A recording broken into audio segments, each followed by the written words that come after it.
The broadcast is Hey, live. suddenly we're live, and we're going to play the intro in approximately now.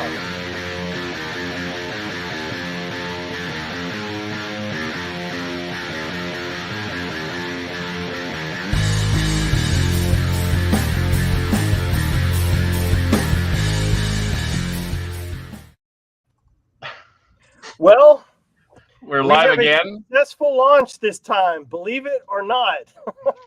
Welcome to the Baron Von Headbanger Show Yeah. again.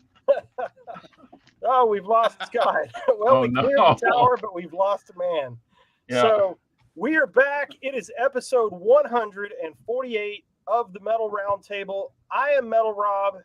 With me, as always, is the great Nigel GLOCKLER. Oh, Carcass John. That's right. And also, you missed the intro, hang Scott. No, And he's always- All right. he's much There greater we than go. I am. He's much Saxon. greater. Saxon. That's right. Sorry. My all of a sudden I lost connection for no reason. But today, you do not give a shit about what I think or what Scott thinks or what Carcass Today? John thinks. You care about what Nigel has to say. We know that. We understand it. We're just passengers here. We know this. But before we get rolling, let's do a couple of shout outs. Chris Hodges, who sings in Chris Manning's band. We had Chris on the show a couple weeks ago. They've got a new album called Pistols at Dawn, and they are going out with Alter Bridge and Mammoth WVH in the spring. And so I've got tickets for that and bought this. I cracked it open, but I haven't even played it yet. Just came in the mail today. How about you, Carcass? I really got no shout outs. Maybe shout out my brother-in-law Terry Sullivan, who just chimed in. He's recovered from his he's actually able to see us better now that he's had his eye surgery. So welcome aboard, Terry. Now that you don't have to just listen to us, you can actually see us, which may cause you to have another eye surgery. I don't know. We're not. Yeah, as I say, maybe, are we uglier now? It's not very pretty, but welcome aboard. Yes. That's all I got. I got nothing today because I'm here to listen to Nigel. I got a quick one and then I'm done too.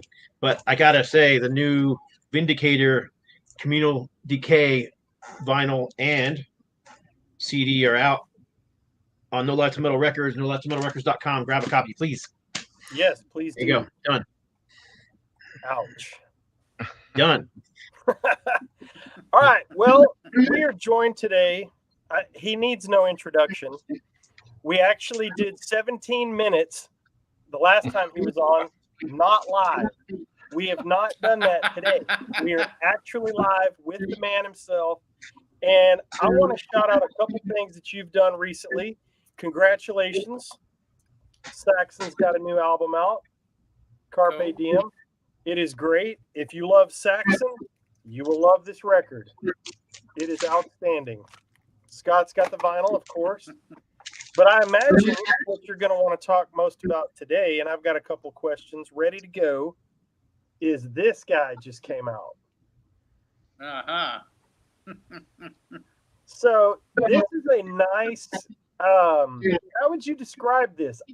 It's definitely rock. It's not exactly Saxon or anything like that, but it's definitely got some prog elements, and that's a great record. How did you guys get together? Right. Well, the whole thing kind of started because Robert was working with Keith Emerson, right, until he died, and then he wanted to get into some sort of more guitar orientated stuff, and so he asked his manager, actually, who's our manager now, a guy called Nick Shilton. What do you think? Any idea of any guitarists or something I should work with or something? And Nick mentioned Ian Crichton. So Robert and Ian started sort of, sending each other sort of bits and bobs of little bits of music and stuff. And Robert's a great arranger and everything. So Ian was sending him guitar stuff. And then Robert was sort of building stuff around that with what Ian sent him with stuff he had as well. And so they were working on that for a while, and then suddenly out of the blue, because I knew Robert from GTR, when I was in GTR with Steve Howe, and we kind of lost touch after that for a little while. But then he came to, I can't remember who contacted who, but he came to a Saxon gig a few years ago in San Jose. So we sort of rekindled our friendship, kept in touch. And anyways, I'm soldiering on last year. We're all going through the pandemic and everything.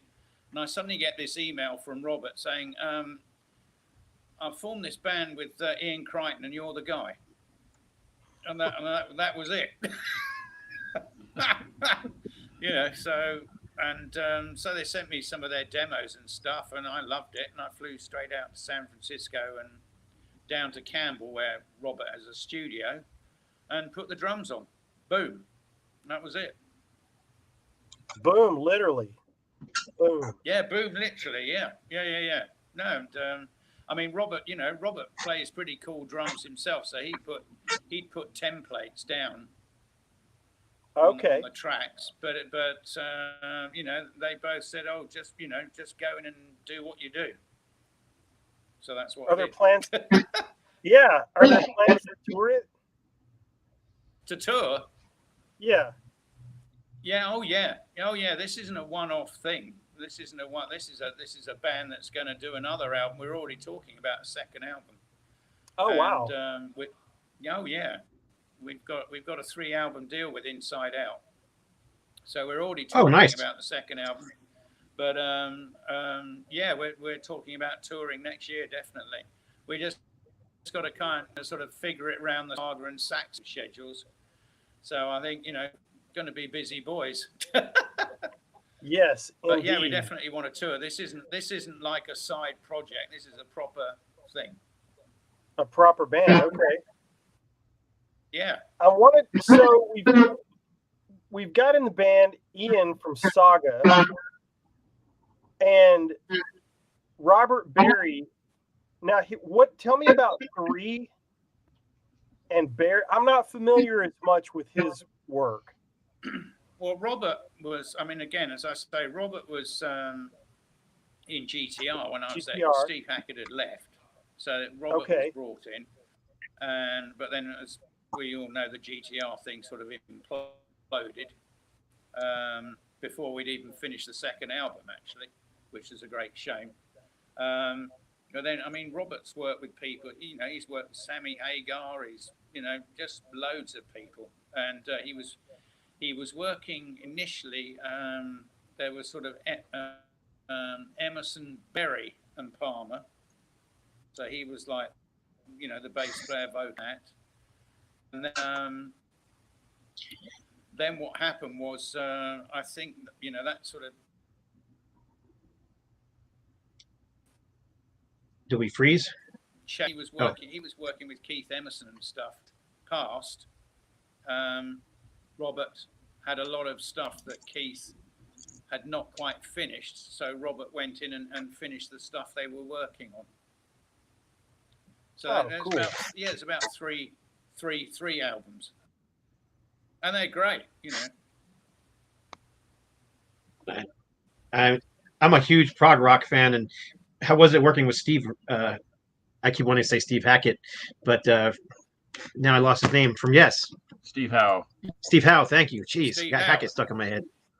Yes. It's all right. We all get those moments. No, it's. When I got asked to sort of go and blow with him, I was scared shitless, if you don't mind me saying so. But it was because I thought, my God, he's one of my big heroes, because I was a big Yes fan. And suddenly right, same here. I'm in the room with this guy.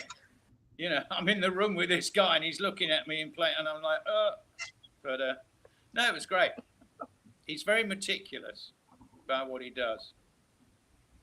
Yeah, I would imagine he'd have to be playing the style of music he plays. So you were telling us kind of. Sorry, the delay keeps fooling me a little bit.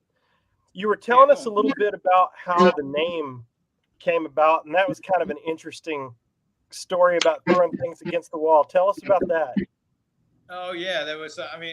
Actually, Yeah, we were trying out, sort of throwing name ideas about, and I mean, how the actual names come by is because 6'6" is apparently the length of human DNA. So we thought, but we thought, 6'6". Actually, I think someone was using that name or something, so he decided 6x6. Again, there's three of us. We got 6 hands, 6 feet, 6 eyes, 6 whatever, if you know what I mean. And we do know what you mean. but we were I mean, the other thing was, I mean, Robert was very sort of thinking about the graphic idea at the side of it. So he loved the S in both Saxon and Saga on their logos, and he loves the X in the Saxon logo. So, it lends itself to great graphics, on posters or whatever. But before we settled on that, I mean, we were throwing all sorts of names all over the place, and you just wouldn't believe what had been taken, because as soon as we thought of a name, we thought, better check there's no other band using that name. And everything we came up with, there was. I mean, you could come up with the most ridiculous thing, like sort of, I don't know, like ruptured toilet or something, and we'd Google it, and there was a band called it or something. It was ridiculous. It was absolutely I think you said crazy. mud sausage before.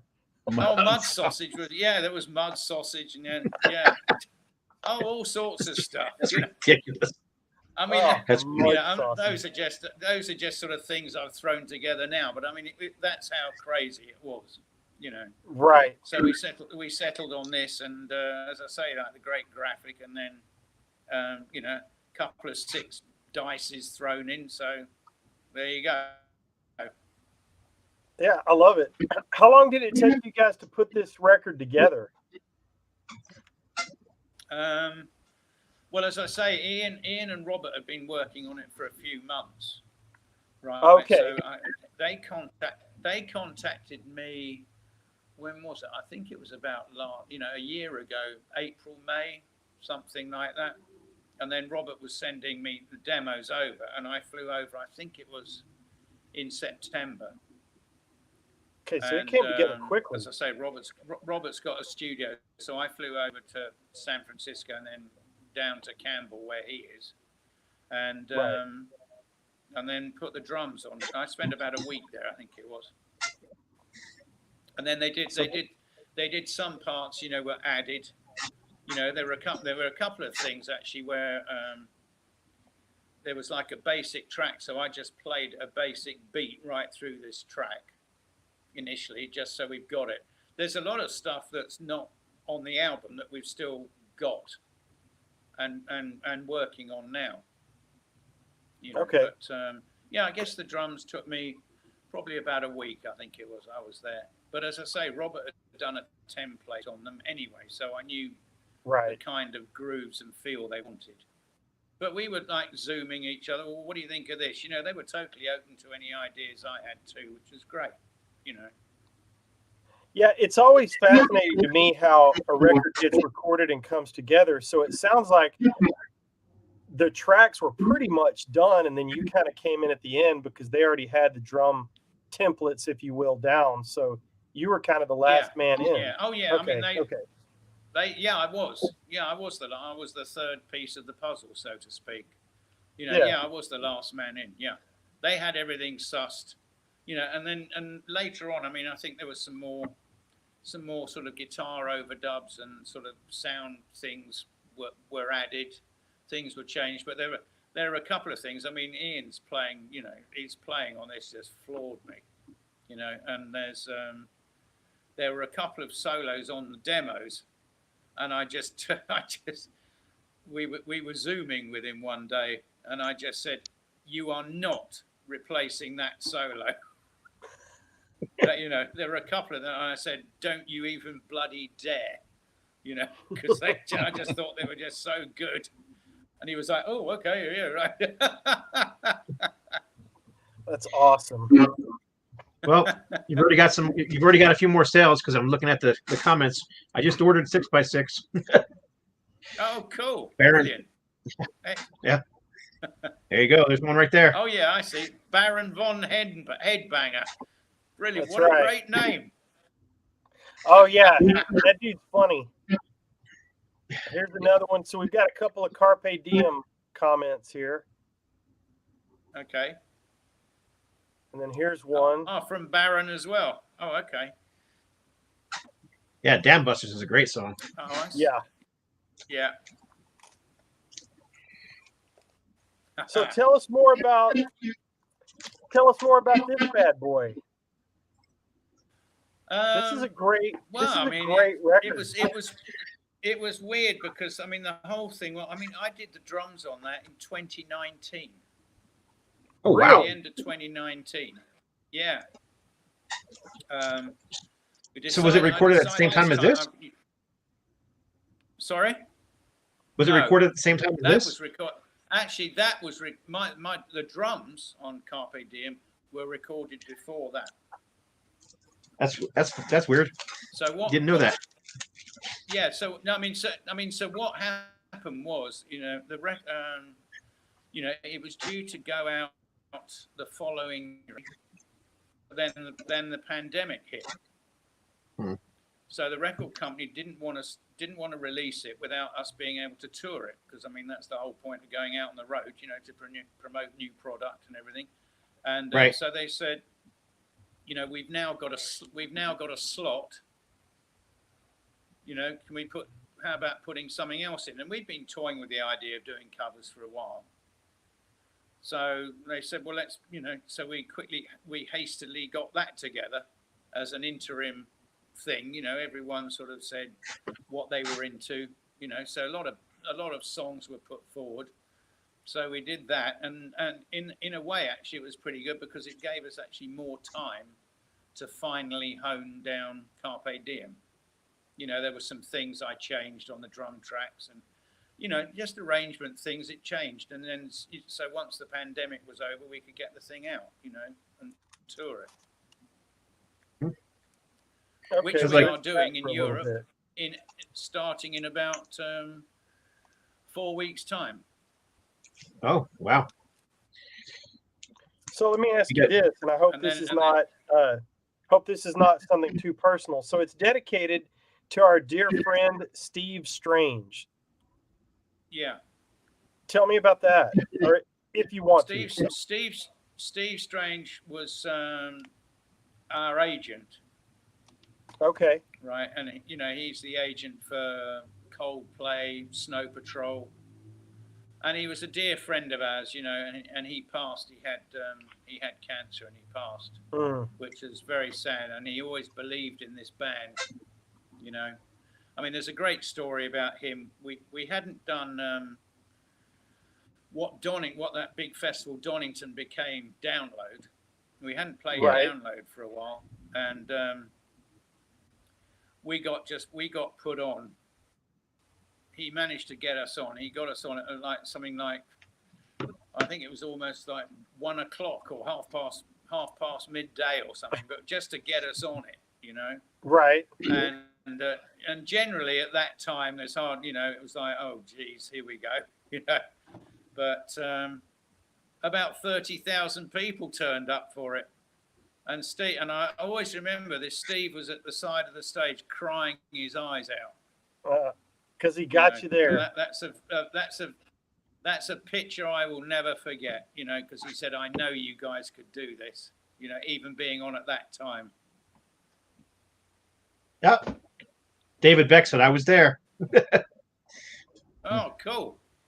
Yeah, I mean we've done Download a few times since, you know, but that was a great one. That was really cool. Tony Fryers, I believe you know that name. He was there. Says he was there at Donington for the lunchtime show. That's the one. Tony's a great guy. So, can I ask a question about this one?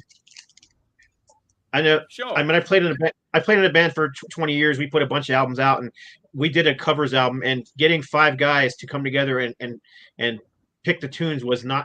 I mean, it was a knockdown, drag out fight. Was it anything like that? And did you get any of your choices on here? Oh yeah, I mean, funnily, actually, although it wasn't a Black Sabbath song, it was by that band Crow. I mean, Evil Woman's the track I wanted. And the other one actually was the B-side of a single, which was a Mountain track.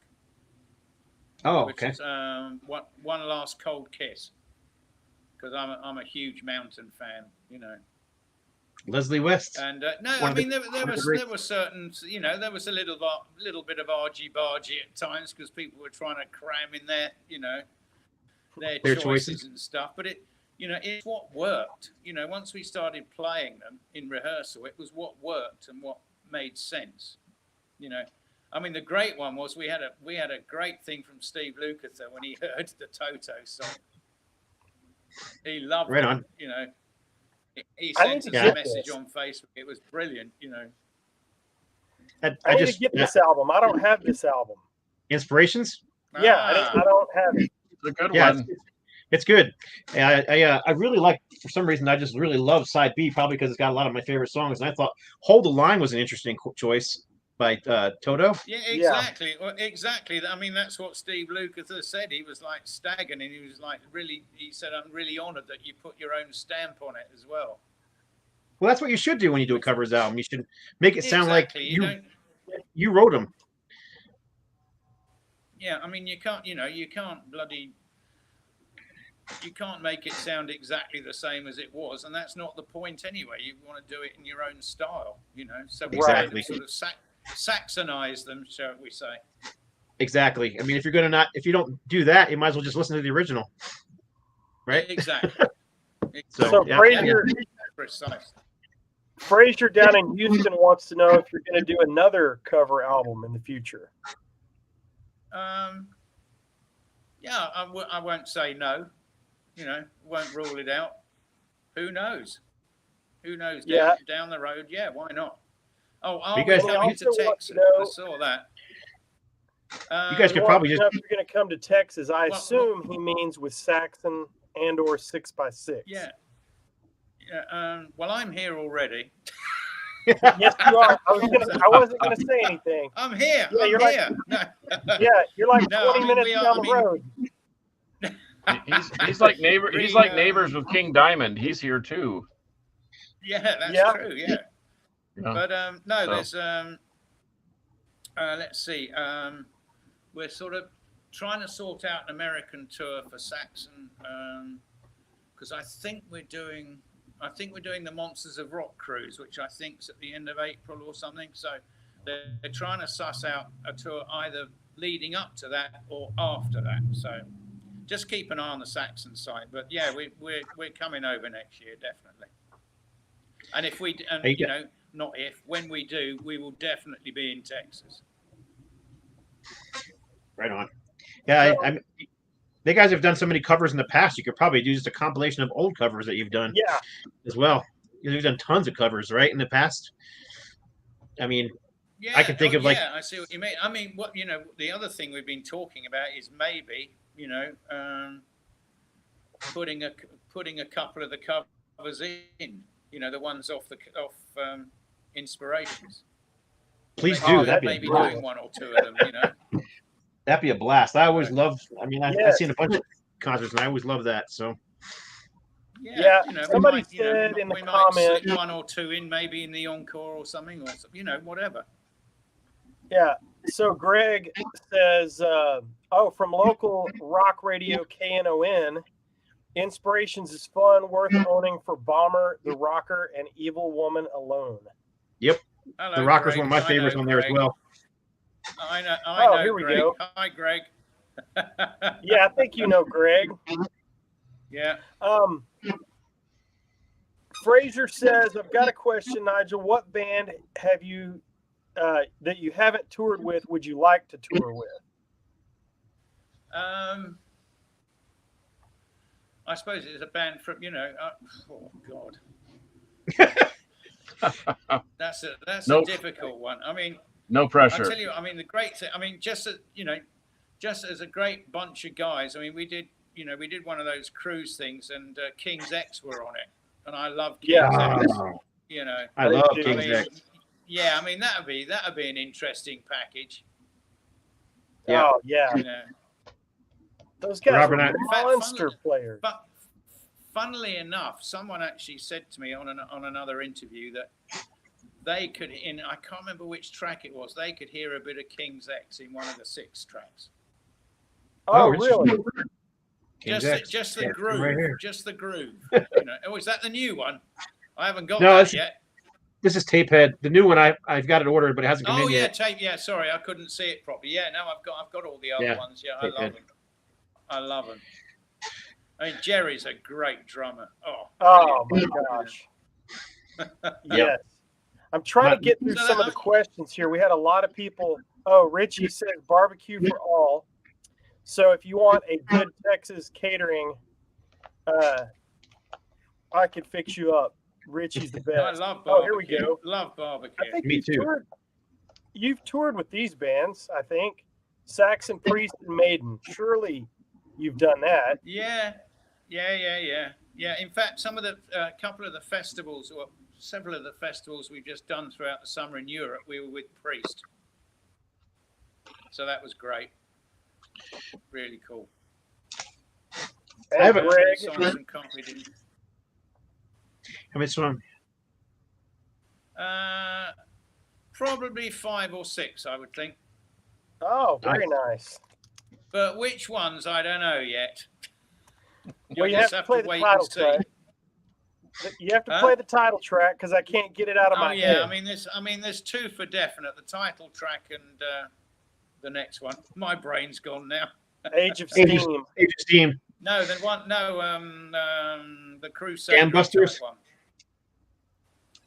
The Pilgrimage. Yeah. That's it. Yeah. Yeah. Okay. Those two, I'm pretty sure are definites. I think. I'm pretty sure Dam Busters could be a definite as well. So Dam Busters, I'm thinking back to when I was a kid. My father was in the Air Force, and I used to go to the library after I would do a stint at the local grocery store, at the local VX or whatever, and I would pull these books out. And so Dam Busters is some reference to the Mosquito bombers or the Lancaster bombers, or what is Lancaster. that? Where did it was the Lancaster. It was the Lancaster. Right. Okay. And they specially designed a Lancaster to carry this bouncing bomb, which was modified a bit like the idea was that it skimmed across a surface, like if you throw a flat pebble and it bounces across the surface of water. That was the idea. Cool. And I guess and it so. I would. Yeah. Oh. No. Well, here's somebody with some knowledge. Watch this. Dam Busters raid was an attack on German dams carried out on the night of 16/17 May of 1943 by 617 Squadron RAF. RAF. What There else you did you go. want to know, Carcass? I knew that distant knowledge was at the tip of my brain somewhere, but anyway, that's very cool. So I got a couple more comment questions here. Thank you for answering the comment questions. I know these guys love this. This is really cool. Hey, no Who's problem, your influence man. on drumming? Great. Who do you look up to? Who are your influences, Nigel? Influences, God. I mean, I've always said, like, from a heavy rock point of view, it's Bill Ward. Oh yeah, definitely. I always thought he had a very jazzy feel. Black. Yeah, I mean that's what I like about him. I mean, Black Sabbath was my second ever gig I went to. Nice. On the Master of Reality tour. You're dating. You're dating yourself and now. I'd never ever, and I was watching Bill, and I'd never seen anyone hit a kit that hard. I was like, whoa, But he was just great, brilliant, But I mean, no, I'm sort of listened to like all sorts of stuff, I mean, people like Billy Cobham, a lot of these fusion players I love, and a lot of the prog drummers. There was, I mean, one band I always mention is an Italian band called PFM, and they were sort of going. I think they've been going since '71, and they're still going. And Franz Di Coccio, their drummer, who actually did a bit of a Phil Collins because he now steps out from behind the kit and sings, as well as play, and then he goes back, plays drums. I think they have a live drummer as well. And by the way, the guitarist they've got at the moment is phenomenal. I sort of, I used to sort of practice up in my bedroom when I was still living at home. The old drums were up, and I'd put a PFM album on the headphones, and I'd just tear through. It was just great. I mean, very, very proggy band, almost like a bit like King Crimson, early King Crimson in places, and then sort of classical baroque and suddenly jazz and all sorts of stuff. Great band though. And the funny thing was, there's a magazine in England called Prog, which is like one of the big magazines like classic rock, and they have a thing called My Prog Hero. And so they asked me to do it, so I did it, and I met, my prog hero was Franz. And the great thing was, about a few days after it had come out, I got a message from him. Oh wow! So it was like one of my heroes thanking me for mentioning him. Yes. Which that was brilliant. But no, I mean, a lot of drummers. I'm constantly sort of listening to players now. I mean, Steve Smith from Journey. I mean, the most recent stuff he was doing with Journey. I mean, his drum solo is just phenomenal. And what really pisses me off is the guy makes it look so easy. Mm-hmm. He's just sitting there. He's got a really nice, really cool shirt on, and he's just blapping away. This is after the most sort of recent times in Journey. When he rejoined again, and he's just sitting there as if he hasn't got a care in the world. And I'm like, my chin's on the floor, because when I was doing a solo, it was like, this guy's just, oh yeah, right, okay. So you were talking about Sabbath being your second show that you ever saw. Had you picked up the drums by then, or was that kind of a lightning bolt moment? I started playing drums when I was about 7.5. Oh, okay. Just a sort of snare drum, little cymbal, because I mean, before that it was like sitting on the floor with biscuit tins and anything metal and forks and knives and stuff, anything that would go ding, Right. And Perfect. And it just started from there, What's my very first favorite drummer was a guy. Well, there was Tony. We had a band in England called the Shadows, which was the American version of, is it Ventures? I think you have a guitar band over here, in the sort of early 60s. I think it was the Ventures. And the Shadows were basically like an English version of them. And their drummer, Tony Meehan, and then Brian Bennett joined for their second album. And his solo on that second album, to a 7-8-year-old was just floored me. It was like brilliant. I couldn't stop playing it. And then... the funny thing was, there was another session drummer in England called what's his name? Brain's gone now. This guy was like on absolutely everything, and I went to a London drum show. Who should walk in? Oh, Clem Catini, that's his name, and he did loads of sessions. And suddenly, who should walk? This was a few years ago, 10 years ago. Who should walk in? Brian Bennett and Clem Catini. I was like, I've got to have my picture taken with those two. That's perfect. So, before you get too far away, I'm looking up that PFM. They've got like 30 albums out. Give me what would you say would be one of their best ones? Oh yeah. Which one do you think it is? Which one would you suggest for someone new to the band? I mean, I love The World Became the World. That's an early one. Okay, I wrote it down. Thanks. And another one called Emotional Tattoo. And okay, actually the latest one, which I think is I Dream of Electric Sheep or something. Yes, you got it right. Cool. Yeah, anytime you see us look down on the show, we're writing notes. Yep. Anytime you see us looking down like this, we're writing notes. So that's exactly what I'm doing, so I can look those up. But last time you were with us. The last time you were with us, you had mentioned a prog rock band. Go ahead. Sorry. I was just going to say about PFM. They came over and recorded some live shows over here. I think it might have been the only time during that period in the 70s when they came over. There's an album called Cook. It's either called Cook or I think maybe over here it's called Live in the USA, but that's brilliant as well. Cool.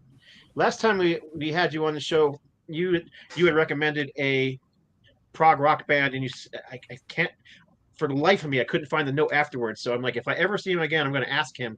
Do you remember what that album was that you recommended? You said every prog fan should have this album in their collection. Oh my God. I know. I looked everywhere. What was it? Was it something by Osric Tentacles? No, it was not Osric Tentacles. No. It was, for some reason, the word chocolate stuck in my head, but I don't know why. Well, Chocolate Kings. That Chocolate Kings is a PFM album. So maybe that's what it was. Maybe that's what it was. That's another great album. Chocolate Kings, it's called. Cool. Yeah, I just wrote that down as well. Excellent. I don't know why that's chocolate. Chocolate is the only word I remember, and I couldn't find the note. So, yeah, excellent. We have gaps because we're writing notes and trying to remember things. Yeah, that's funny. That's a good word to remember, though. Chocolate. Oh yeah. Yep. So Alvaro, who's a regular watcher, says, What album would you like to play? Saxon album would you like to play start to finish? Live. I mean, we've already done a couple of it. Actually, we've done. Do these two. I'm trying to think. We've done Wheels of Steel totally, and we've done Strong Arm, and I think we've done Denim as well. Actually, I guess maybe Sacrifice. Oh, you'd like that, would you? Yeah, that'd be an interesting one. Yeah. It'd be good to revisit that, actually, some of the songs on that. Yeah, true. Yeah. I think it's fairly underrated, and this is one of my other favorites. Oh, yeah. I thought that was yeah. I'd love to hear some songs from that live again. I did get to see this tour, or you play some songs from it on one of the tours I saw. So Greg says, is there any talk of a live album to commemorate the Carpe Diem World Tour?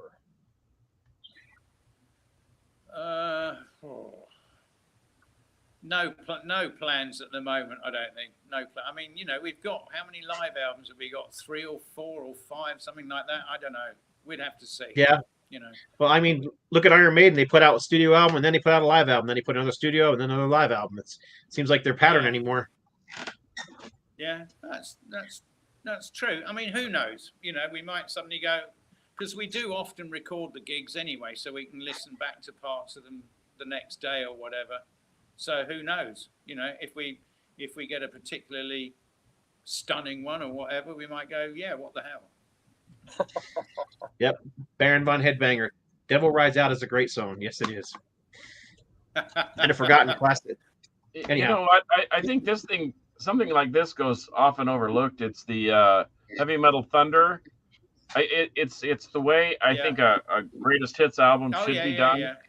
Where you go back in and re-record those things, and this one actually has an extra CD that's got 6 songs that are or 5 songs live on the U.S. tour that year. But I don't know. I hearken back to this thing all the time just because it's kind of a refreshed. It's almost like seeing you live because I know it's going to sound a little different, even though you're going to play 747 or what have you. But I don't know. That's the groovy thing about going to a live show is that you're going to hear the great songs, and they're going to be just a little different than what you own. Yeah, sure. I mean, actually, and also interesting enough about that, if you go in and record, oh geez, I've just seen what Greg put. Unleash the Beast, lost my virginity on that one. Oh Jesus! I hope it wasn't on the. I hope it wasn't on the title track. You would have been knackered after.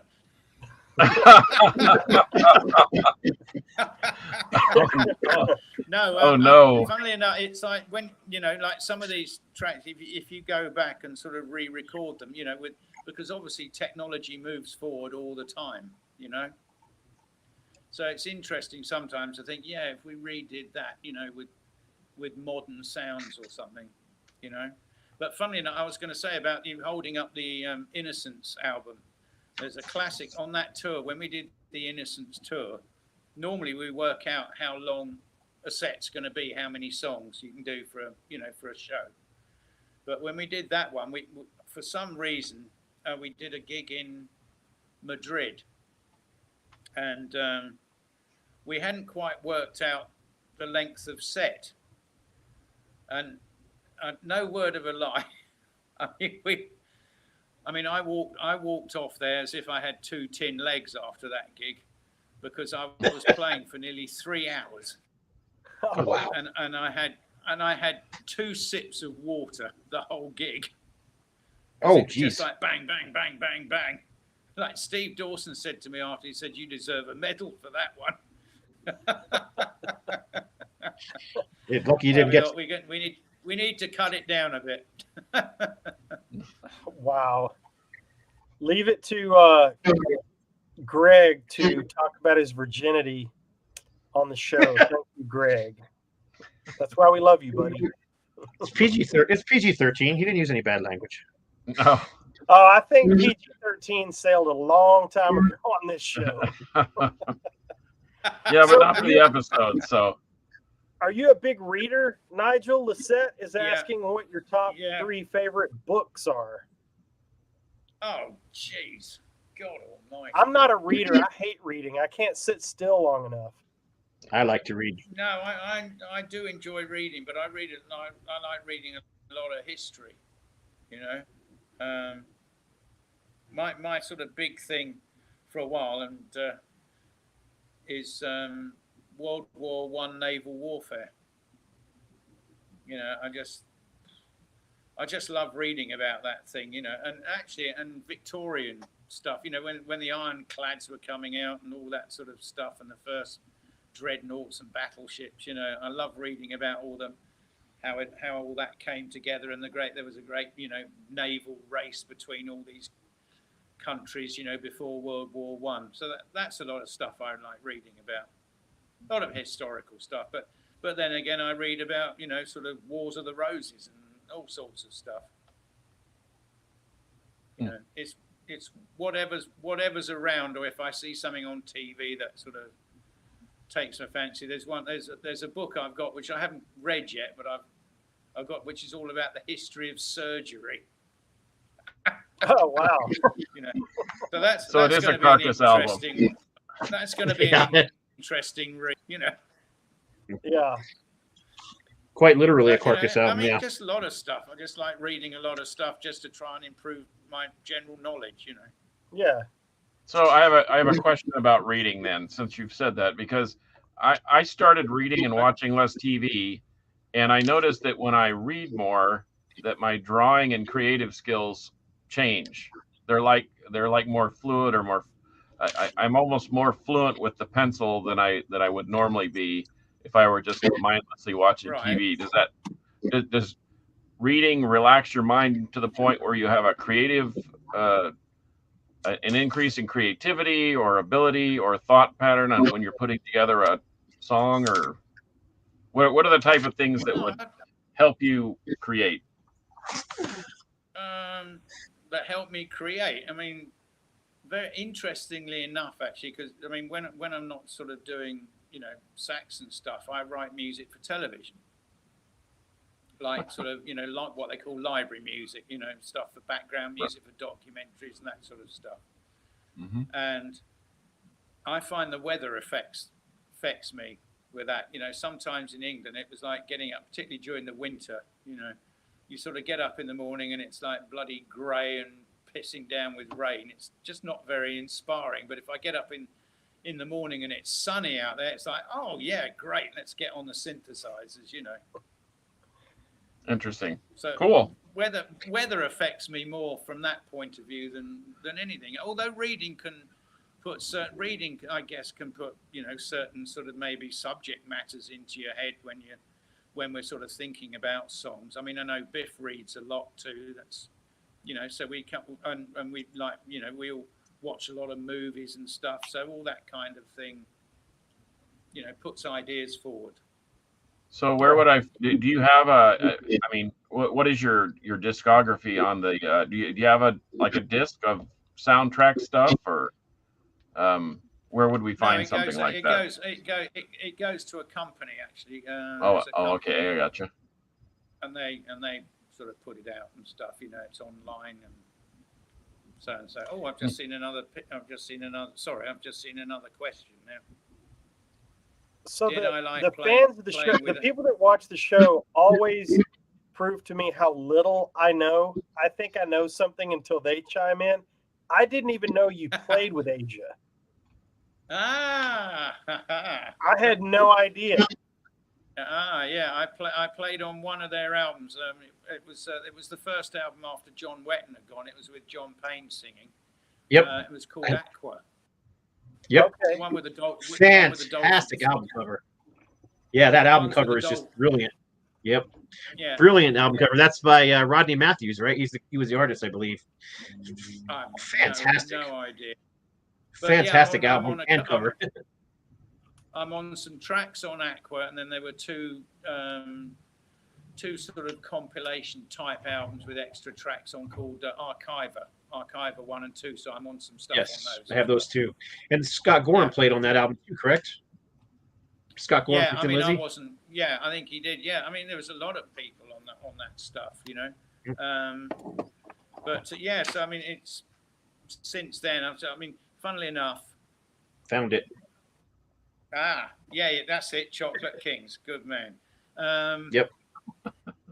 I'm trying to think. Yeah, it was because through the GTR thing, I met Jeff Downs because he was producing GTR, and then that's how I ended up playing on some Asia stuff. I never did any live shows with them, though. I had no idea. You just forgot. Teach me something every time. Got you there, then. Yeah, they did. That will definitely cost you a beer, then. Yeah. I'm in. I told you I'm in, man. I got this. Oh, hello. Now, I don't know if you would have any way to know this, but Tony asks, how did Ian get that guitar sound for Reason to Feel Calm Again, which is a fantastic song. Sounds like the bagpipes to me, but I may be a bit biased.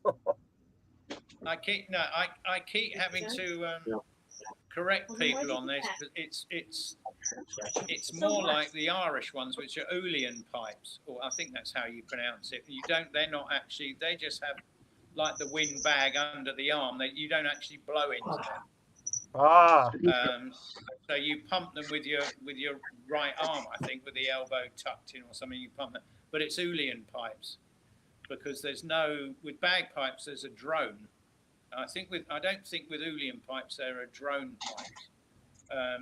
But yeah, I mean, as soon as I heard that, I mean, don't ask me how he did it, but I mean, it does just sound. As soon as I heard that, I went, wow, because he's hitting all the right notes of them. I mean, the notes he's chosen it is like Uilleann pipes, It's because of the notes he's playing and the way he's playing it. So yeah, brilliant. Absolutely brilliant. But I mean, effects-wise, I've no idea.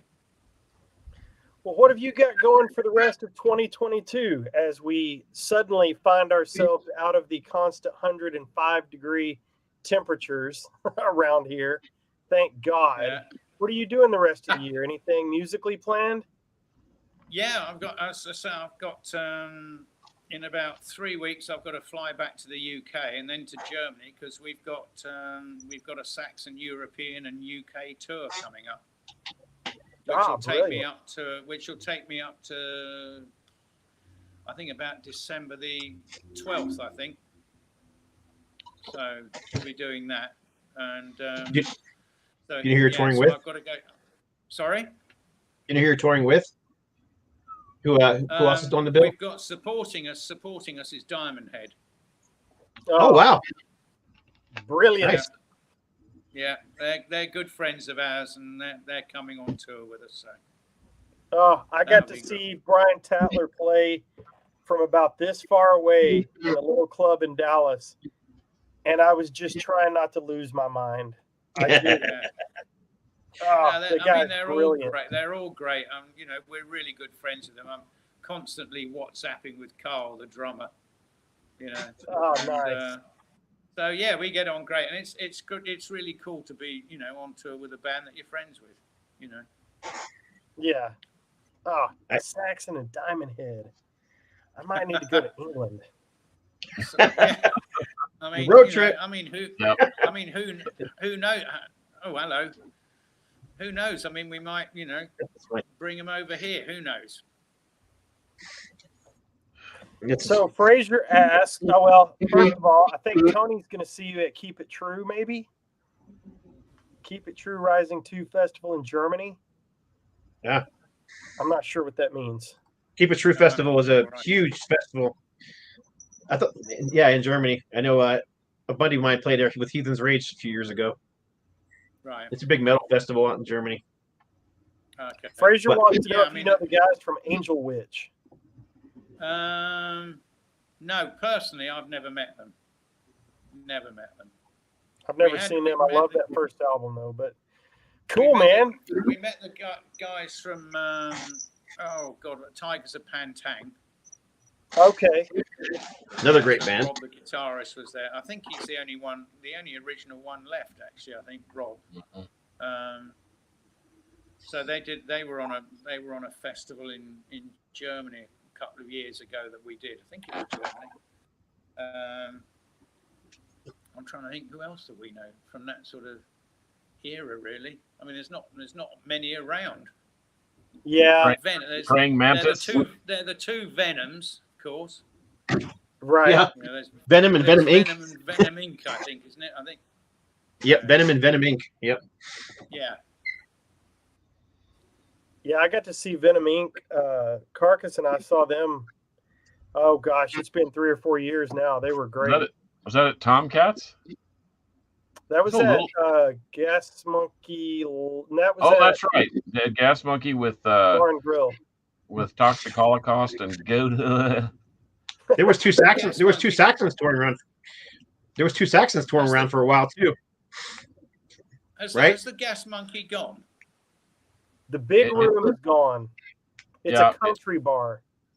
Oh, Yeah, but the Gas Monkey Live is now amplified live, so it's still there. Right. We just saw the Bay Area thrash thing there with Testament, Exodus. Well, and you're thinking, Nigel, you're thinking about the big room with the big video board behind it, where Yes. you guys played with UFO. Yeah, that room is yeah, now which a I country bar. constantly hit my head on.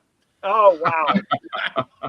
Yeah, that's Well- now a country bar, but the venue across the street, the smaller venue, the outdoor venue, is still there. Brilliant venue. Oh, okay.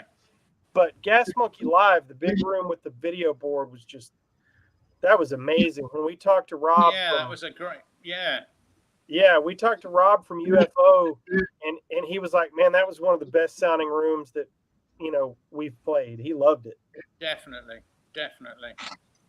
Yeah, that was. I hate that venue is a country bar now. Oh, Yeah. dear. Well, No offense to all you country fans out there, but You know what? I don't know very many are watching right now. If Yeah, you I want to don't know the think so truth, either. but We had a You country never bar here know. that was. We had a country bar here, and I saw Dio and Judas Priest and Hammerfall and a bunch of other bands at the country bar. So you just never know. Yeah. And Molly Well- Hatchet too. So hey, can I ask you a quick question too? yeah, go ahead. Sorry. There was two Saxons touring around for a while too, correct? I mean, there was yeah. there was Biff's Yeah, that's, Biff's version. Then that- there was the other version. Yeah, I mean, initially the other version started calling themselves Saxon, literally just and used the same logo.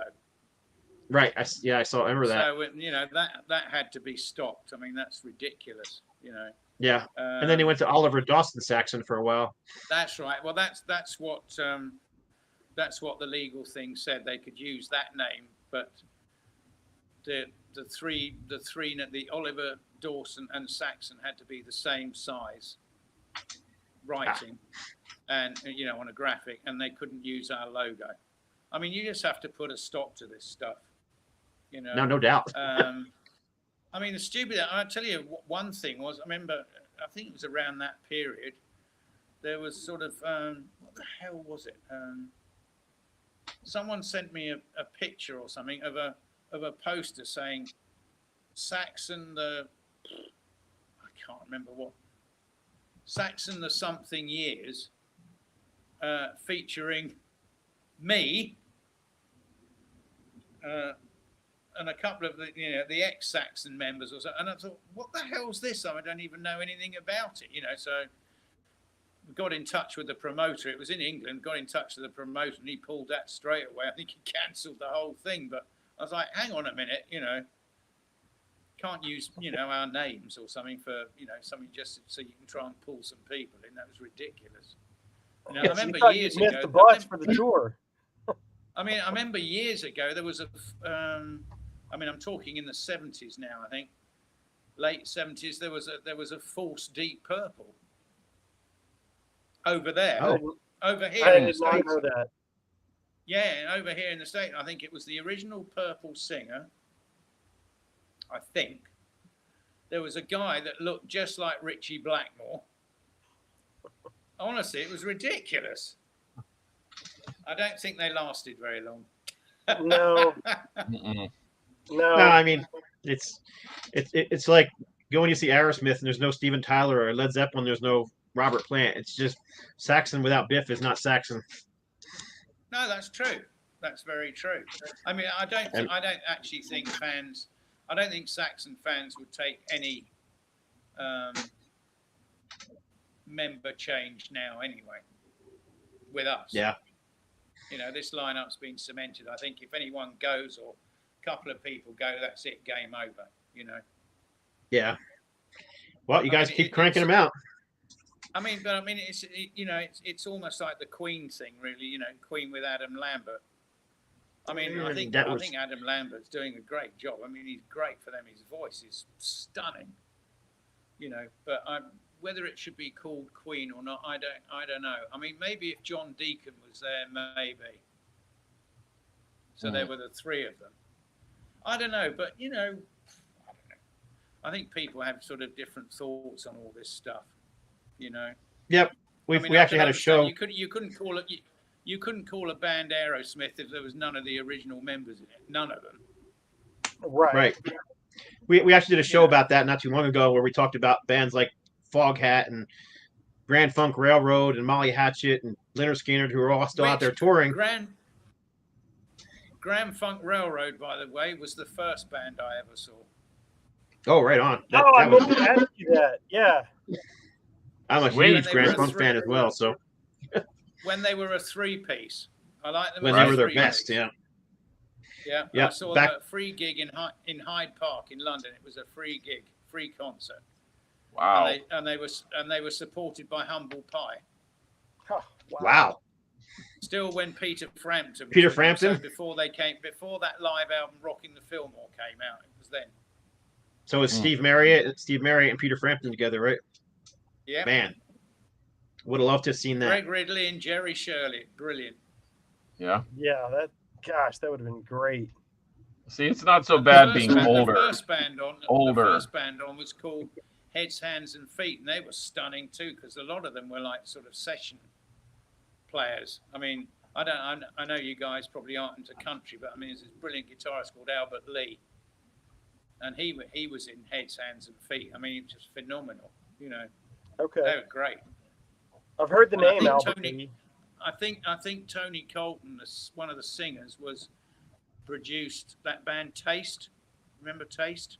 Mm-hmm. Rory Gallagher. Rory Gallagher. Yeah. I think he produced the first two Taste albums. I think. So they were great. So I mean, it was just a brilliant, three great bands on, stunning, for free, excellent. Yeah. Bunked off school for that. That would have been great. Well, yeah. We have done an hour. We have wasted a complete hour of your time, and we were live the entire time this time. Pleasure. It was a private interview last time. Yeah, well, Yeah. it really was. And the thing that sucks is I don't have any of it because it doesn't record. Right. I am the greatest show producer of all time. Yes, no. Awful, awful, awful. Well, guys, do you have any parting shots for Nigel before we head out? I just ordered the 6x6 before the show started, and then I just ordered PFM Chocolate Kings. So thanks. Good man. I'm a You guys have- huge prog fan. I just don't know that band. So something new.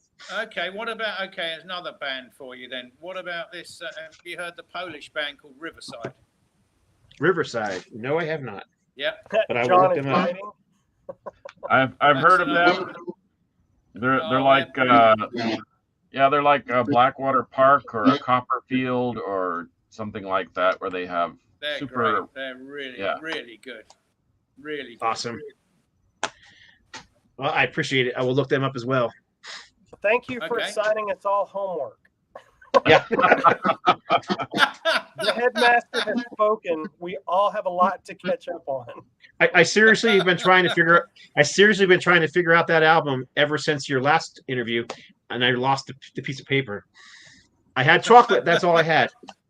Yeah, no, Close that's enough. got to be it. That's got to It be is it. It's it. I found after you said what it was, I looked it up and I found where I had searched for it in the past. Yep. Oh, right. Okay, cool. Brilliant. Yep. Brilliant.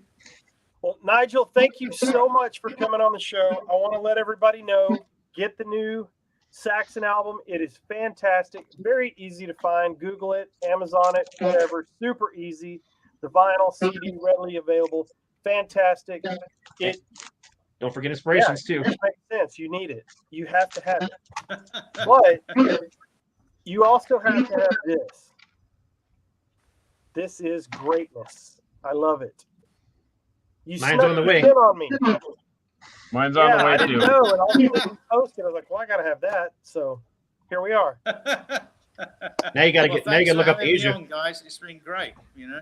Thank you so Thank you much for again. being on the show. We hope to see you again soon, and I am sure that we will see you at a live show when you come through. Oh, So definitely, definitely. But in the meantime, we have to have a beer.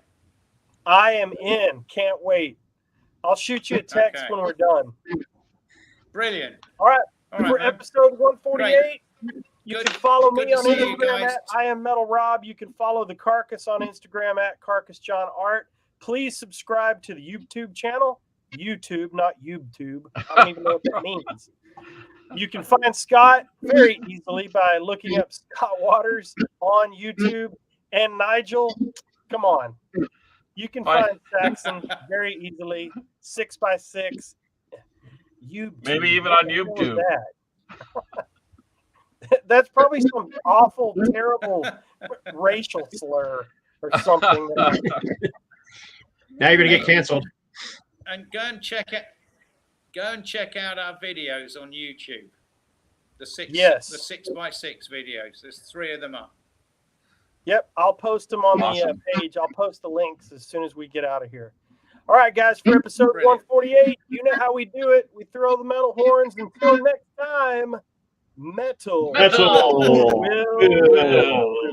Prevail. Now I search for the outro make diligently, silly- and here it is.